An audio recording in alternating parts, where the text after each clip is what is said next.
एक व्यक्ति ने पाया कि मृतक के शरीर की कोशिकाएं मरी नहीं थीं, बल्कि उन्हें एलियन जीव की कोशिकाओं ने संक्रमित करके अपनी तरह से कॉपी कर लिया था। इसका मतलब था कि राक्षस उनमें से किसी को भी पूरी तरह से नकल कर सकता है। घबराया हुआ वह आदमी खुद को शांत करने के लिए चेहरा धोने गया, लेकिन बाथरूम की फर्श पर उसे खून से लथपथ दांत दिखाई दिए। तभी उसे एहसास हुआ कि कोई पहले ही संक्रमित हो चुका है। वह तुरंत बेस के बाहर भागा ताकि हेलीकॉप्टर को उड़ान भरने से रोक सके।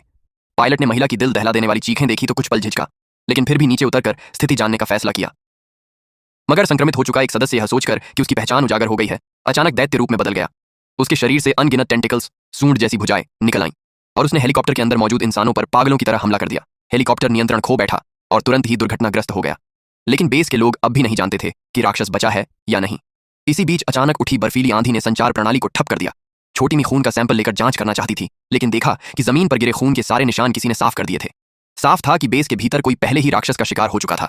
वह तुरंत दौड़कर अंदर गई और सबको रोकने लगी कि वे बचाव के लिए बाहर न जाएं और अपनी शंका जाहिर की। लेकिन किसी ने उसकी बातों पर यकीन नहीं किया और सब लोग जिद करके हेलीकॉप्टर में फंसे साथियों को बचाने निकल पड़े। जब सब चले गए तो अचानक एक महिला वैज्ञानिक छोटी मी के पास आई और धीरे से बताया कि उसने अनजाने में आवी को बाथरूम से कपड़ा लेकर बाहर आते देखा था और उसे शक है कि वही संक्रमित है। उसी समय आवी अपना सामान पैक कर रहा था, जिससे छोटी मी को शक और पक्का लगने लगा। उसने तुरंत उसका कार की चाबी छीनकर उसे भागने से रोकने का फैसला किया। लेकिन तभी महिला वैज्ञानिक बोली कि उसे पता है चाबी कहाँ रखी है। बिना ज्यादा सोचे समझे छोटी मी उसके साथ स्टोर रूम चली गई। जैसे ही वह दराज में चाबी ढूंढने लगी, उसके पीछे खड़ी महिला वैज्ञानिक ने अचानक एक अजीबोगरीब आवाज निकालनी शुरू कर दी।